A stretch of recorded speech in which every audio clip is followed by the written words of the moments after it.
Doctor में आपका स्वागत है। मैं हूं आपके साथ पी मैत्रेयी त्रिपाठी। आर्थराइटिस से परेशान मरीजों की तादाद लगातार भारत में बढ़ती जा रही है और युवाओं में भी ये समस्या बढ़ती जा रही है। इसका इलाज कैसे किया जा सकता है और इससे रोका कैसे जा सकता है, ये बताने के लिए हमारे साथ डॉक्टर संजय कुमार श्रीवास्तव जुड़ गए हैं, जो director and chief joint replacement surgeon है, Radius Joint Surgery Hospital Lucknow में। आपका बहुत बहुत स्वागत है डॉक्टर साहब।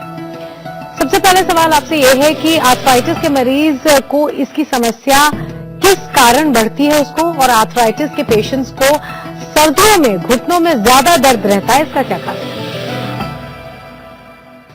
जोड़ों की समस्याएं कम टेम्परेचर के साथ या कोल्ड के साथ बढ़ती हैं, क्योंकि टेम्परेचर कम होने से शरीर में खून का दौरान कम की तरफ होता है। तो जो भी आर्थराइटिस की वजह से टॉक्सिक एलिमेंट शरीर में जमा होते हैं या पेन के कारण जो कारण एलिमेंट्स होते हैं वो जोड़ में ज़्यादा जमा होते हैं, तो वो मरीज को ज़्यादा तकलीफ देते हैं।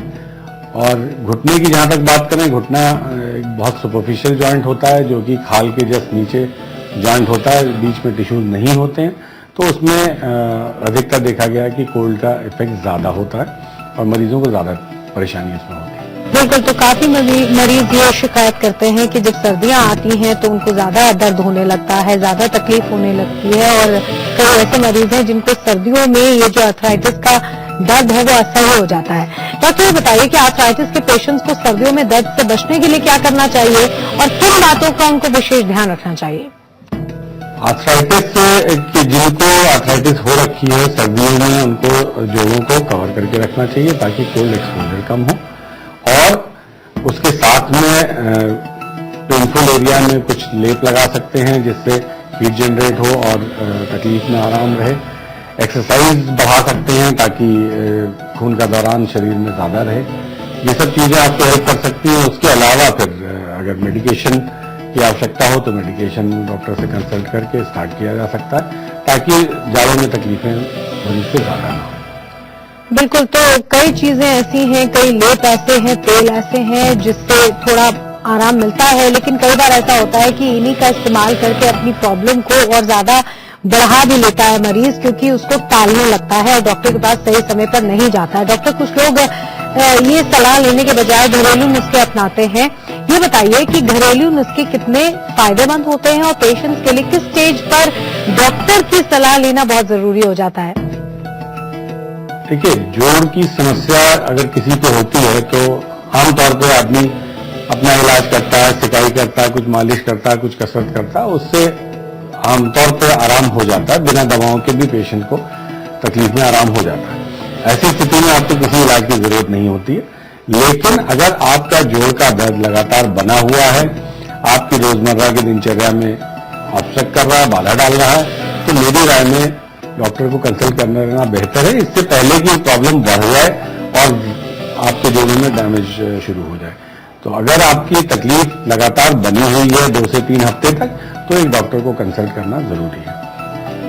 बिल्कुल, तो डॉक्टर, कुछ लोग बिना डॉक्टर से सलाह लिए दर्द में कोई भी पेन किलर भी खा लेते हैं जब उनको बहुत ज्यादा पीड़ा होती है, जिससे उनको दर्द में रिलीफ फिलहाल तो मिल जाता है, लेकिन किसी भी पेन किलर का यूज कितना फायदेमंद है या नुकसानदेह है, इसके बारे में हमारे दर्शकों को बताएं।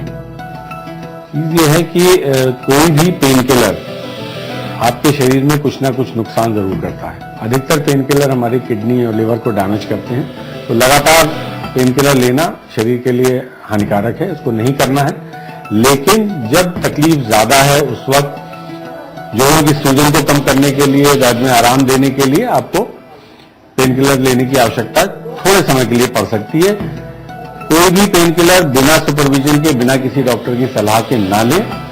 कुछ पेन किलर ऐसे होते हैं जैसे पैरासीटामोल होती है या ट्रामाडोल के नाम से आती हैं, जो कि रिलेटिवली सेफ हैं, जिनको आप लंबे समय तक ऑफ एंड ऑन ले सकते हैं। वो आपके शरीर में कम नुकसान करेंगी, लेकिन आमतौर पे पेन किलर्स को अवॉइड करना चाहिए और वो आपकी बीमारी का परमानेंट इलाज नहीं है। बिल्कुल, तो आमतौर पर अवॉइड ही करना चाहिए जब तक दर्द बहुत ज्यादा ना हो या फिर इन्फ्लेमेशन कम करने के लिए आपको पेन किलर की जरूरत ना पड़े और डॉक्टर आपको ऐसी सलाह दे, वही पेन किलर खाएं जो कि जैसा डॉक्टर साहब बता रहे हैं रिलेटिवली सेफ हैं, उतना नुकसान नहीं करती हैं। डॉक्टर, आर्थराइटिस के पेशेंट्स को जोड़ों में दर्द के साथ साथ कई बार ऐसा होता है कई पेशेंट्स को कि उनके जोड़ों में तिरछापन भी आ जाता है। इस तिरछेपन को दूर करने के लिए क्या इलाज होता है, इसे कैसे ठीक किया जा सकता है?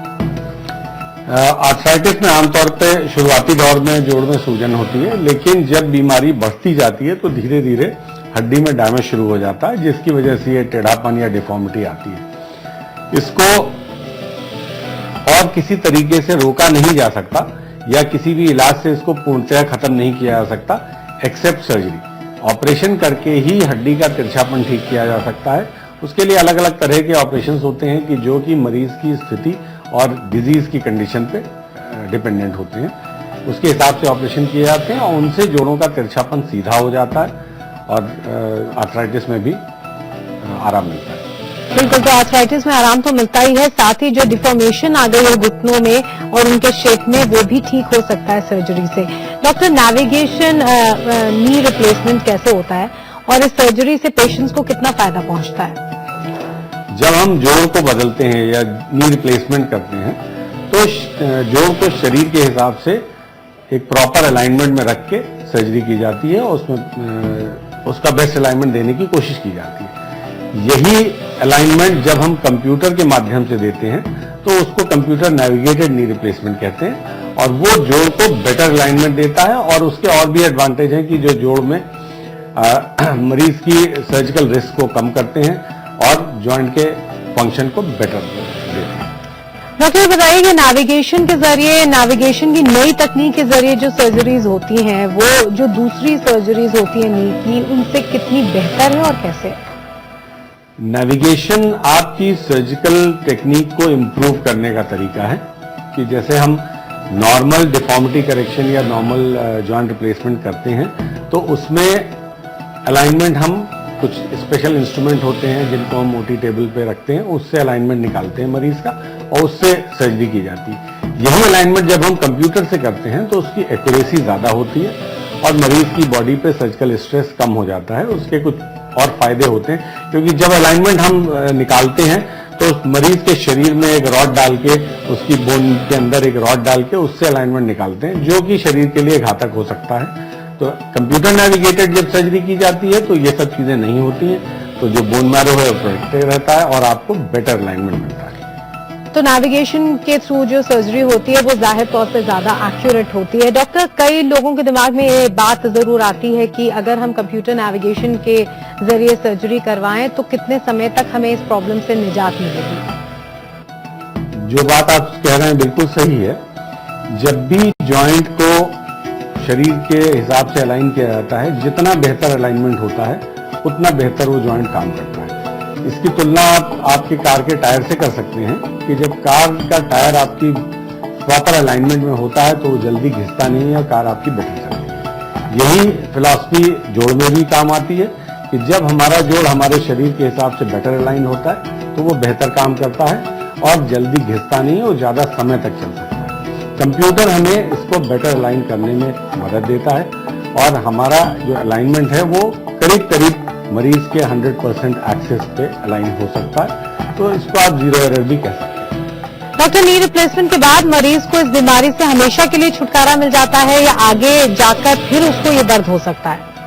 किसी भी आर्टिफिशियल चीज की एक लाइफ होती है और अगर आप इम्प्लांटेड जॉइंट की बात करें तो ये ऑन एवरेज आज की तारीख में जो अच्छी क्वालिटी के जॉइंट अवेलेबल हैं तो नी रिप्लेसमेंट सर्जरी के बाद 15 से 20 साल तक अच्छी तरह से काम कर सकते हैं अगर उसके रखरखाव ठीक से हो और मरीज को और कोई समस्याएं ना हो। कुछ नई टेक्निक से या नए तरह के जो जॉइंट हो सकता है और समय तक चले और एक एस्टिमेटेड लाइफ 25 से 30 साल तक दी जा सकती है। डॉक्टर, आर्थराइटिस के पेशेंट्स के लिए कंप्यूटर नेविगेशन सर्जरी क्यों बेहतर मानी जाती है अब? देखिए, कोई नई टेक्नोलॉजी उसके अपने फायदे हैं, अपने नुकसान हैं। तो ये एक कंप्यूटर नेविगेशन जो सर्जरी होती है उसमें जो सर्जिकल आउटकम है वो बेटर होता है, सर्जिकल रिस्क हमारा कम हो जाता है। लेकिन चूंकि एक अलग तरह की तकनीक है तो उसकी अपनी कुछ सर्जिकल प्रॉब्लम्स हैं जिनको हम करेक्ट सर्जिकल टेक्निक यूज करके अवॉइड कर सकते हैं और सर्जरी को रिस्क फ्री बना सकते हैं। It definitely adds to the problem, adds to your advantage कि आप बेटर जॉइंट रिप्लेसमेंट पेशेंट को दे पा रहे हैं। जीरो एरर टेक्निक आप कह सकते हैं इसको। डॉक्टर ये भी जानना चाहेंगे कि नेविगेशन सर्जरी के दौरान पेशेंट्स को कितना दर्द होता है, क्योंकि इससे काफी खौफ होता है लोगों को। इस सर्जरी के बाद पेशेंट्स कितनी जल्दी रिकवर हो जाते हैं? जब भी आप सर्जरी करते हैं तो जितना ज्यादा टिश्यू डैमेज करते हैं, जितना ज्यादा समय आप लगाते हैं, उससे आपका पेशेंट का पोस्ट ऑपरेटिव पेन डिसाइड होता है। जब नेविगेशन के थ्रू सर्जरी की जाती है तो उसको जो है ब्लड लॉस कम होता है, काटपीट कम होती है, सर्जिकल टाइम कम होता है। तो इन सब चीजों को मिला के पेशेंट का आउटकम बेटर होता है। और सबसे बड़ी चीज ये है कि जो बोन मैरो है उसको हम टच नहीं करते हैं, तो उससे रिलेटेड जो इश्यूज होते हैं वो पोस्ट ऑपरेटिव पीरियड में वो नहीं होते, तो वो एक एडवांटेज हमें इससे मिलता है। डॉक्टर, नी रिप्लेसमेंट के बाद पेशेंट्स को क्या क्या एक्टिविटीज करनी चाहिए, किन चीजों से बचना चाहिए, ये भी बता दीजिए। नॉर्मल नी रिप्लेसमेंट के बाद जो भी डेली एक्टिविटी पेशेंट को करने की जरूरत होती है वो सभी कुछ कर सकते हैं। जैसे वॉक पे जाना, साइकिल चलाना, एक्सरसाइज के तौर पे सीढ़ी चढ़ना उतरना, इवन ऊंची जगह पे बैठना कभी कभी वो भी कर सकते हैं। पालथी मार के बैठ सकते हैं, उकड़ू बैठ सकते हैं।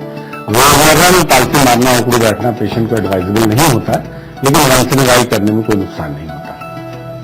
डॉक्टर, नी रिप्लेसमेंट के बाद मरीज को किन किन बातों का खास ध्यान रखना होता है और किन बातों को अवॉइड करना होता है? ऑपरेशन के बाद, नी रिप्लेसमेंट सर्जरी के बाद रनिंग और जंपिंग दो चीजें हाई इंपैक्ट होता है घुटने के ऊपर, इसको अवॉइड करना चाहिए। उकड़ू बैठना और पालथी मारने का प्रयास जहां तक हो सके कम से कम करें, क्योंकि उससे जॉइंट पे स्ट्रेन आता है, जॉइंट की लाइफ कम हो सकती है। बाकी अपना सभी कुछ एक्टिविटी जो आपको रिक्वायर्ड है दिनचर्या के लिए वो आप कर सकते हैं। डॉक्टर, एक और सवाल है कि इस न्यू डिजाइन सर्जरी से पेशेंट्स को क्या फायदा होगा और इससे जॉइंट्स की लाइफ कितनी बढ़ जाती है? अगर आप नी रिप्लेसमेंट के डिजाइन की बात करें तो जो पहले डिजाइन नहीं थे उसमें जब हम घुटने को चलाते थे तो अलग अलग एक्सेस पे मूव करते थे, तो उससे एक सर्टेन एक्सेस पे तो पेशेंट को बहुत कंफर्ट होता था, लेकिन दूसरे एक्सेस पे जब घुटना पहुंचता था तो वो उतना सपोर्ट नहीं दे पाता था। तो सिंगल रेडियस डिजाइन जो है वो आपको पूरे रेंज में सीधे से लेकर मुड़ने तक एक मजबूती देता है घुटने को, जो कि ज्यादा स्टेबल फील होता है और पेशेंट का जो घुटने का फंक्शन है वो बेटर आता है, ज्यादा स्ट्रेंथ पेशेंट को मिलती है और इसकी लाइफ भी एस्टिमेटेड है कि ज्यादा लास्ट करेगा। डॉक्टर, TKR यानी कि टोटल नी रिप्लेसमेंट क्या होता है, इसके बारे में दर्शकों को बताएं और इस सर्जरी के बाद पेशेंट्स अपने काम को पहले की तरह ही क्या कर पाते हैं? TKR एक सर्जरी है जो यूजुअली हम लोग ओल्ड एज में एडवाइस करते हैं, that is around age of 60। उस उम्र में जो भी एक नॉर्मल मरीज को करने की आवश्यकता पड़ सकती है वो सब कुछ कर सकता है। अगर आप यंग एज की बात करें तो यंग एज में अगर मरीज 100 मीटर की दौड़ में भाग लेना चाहे तो नी रिप्लेसमेंट के बाद हम उसको एडवाइज नहीं करेंगे, क्योंकि उससे जॉइंट में बहुत इंपैक्ट आता है। लेकिन रोजमर्रा में जो कुछ भी करना है, पेशेंट वॉक पे जाना चाहे, 10 किलोमीटर रोज वॉक करना चाहे कोई दिक्कत नहीं है, साइकिल एक्सरसाइजर यूज करना चाहे कोई दिक्कत नहीं है, जिम में जाके एक्सरसाइजेस करना चाहे कर सकते हैं, स्विमिंग कर सकते हैं, इवन थोड़ा बहुत बैडमिंटन खेलना, टेबल टेनिस खेलना, ये सब चीजें पेशेंट कर सकता है। तो नॉर्मल दिनचर्या में जो भी चीजें करने की रिक्वायर्ड है पेशेंट वो सारी चीजें रिप्लेसमेंट के बाद कर सकता है। डॉक्टर, आर्थराइटिस से बचने के लिए क्या उपाय कर सकते हैं मरीज? आर्थराइटिस के ट्रीटमेंट की बात की जाए कि मतलब शुरुआती दौर से उसको बचाने की बात की जाए तो अगर हम अपना रेगुलर एक्सरसाइज करते हैं ताकि मांसपेशियां मजबूत रहें, हम अपने खान पान में कैल्शियम एंड प्रोटीन की मात्रा सफिशिएंट रखें ताकि कोई डेफिशिएंसी ना हो, बोन्स हमारी वीक ना हो, तो हम अपने शरीर को आर्थराइटिस से कुछ हद तक बचा सकते हैं। डॉक्टर, आर्थराइटिस की एक मरीज है और उनकी सर्जरी करवाने से वो काफी डर रही हैं, तो ऐसा कोई सोल्यूशन है जिससे बिना सर्जरी के इस बीमारी से छुटकारा मिल जाए? जिस तरह की कंडीशन आप बता रहे हैं अपनी मदर की, उसमें most likely she has rheumatoid arthritis. Rheumatoid arthritis में जोड़ में सूजन होती है, उसकी वजह से जोड़ डैमेज होने लगते हैं। तो इसको मुख्यतः दवाओं से कंट्रोल किया जाता है जिससे बीमारी कंट्रोल होती है और उससे मरीज को आराम मिलता है और आगे जोड़ में डैमेज रोका जा सकता है।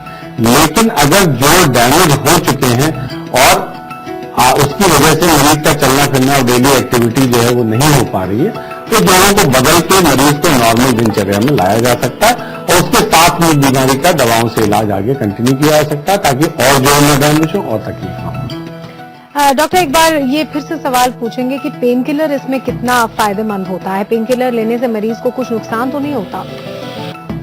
किसी भी स्थिति में लगातार पेन किलर लेना एडवाइजेबल नहीं है। पेन किलर सिर्फ थोड़े समय तक के लिए, और वो भी जो सेफ पेन किलर है उनको लेना चाहिए। अगर उससे आपकी प्रॉब्लम सॉल्व नहीं होती है तो आपको किसी जॉइंट स्पेशलिस्ट से, ऑर्थोपेडिक स्पेशलिस्ट से दिखाना चाहिए और उसके लिए उसका प्रॉपर इलाज कराना चाहिए ताकि बिना पेन किलर के आपकी लाइफ नॉर्मल हो सके और आपकी बीमारी कंट्रोल हो सके। एक और सवाल ये भी है कि सर्जरी के बाद पेशेंट्स को कौन सी एक्सरसाइजेस करनी चाहिए? आर्थराइटिस में जब भी रिप्लेसमेंट किया जाता है तो यूजली पेशेंट को बहुत समय से या सालों से प्रॉब्लम रहती है और मरीज ने एक्टिविटी नहीं की होती है, तो इसकी वजह से मांसपेशियां और लिगामेंट सब कमजोर हो जाते हैं।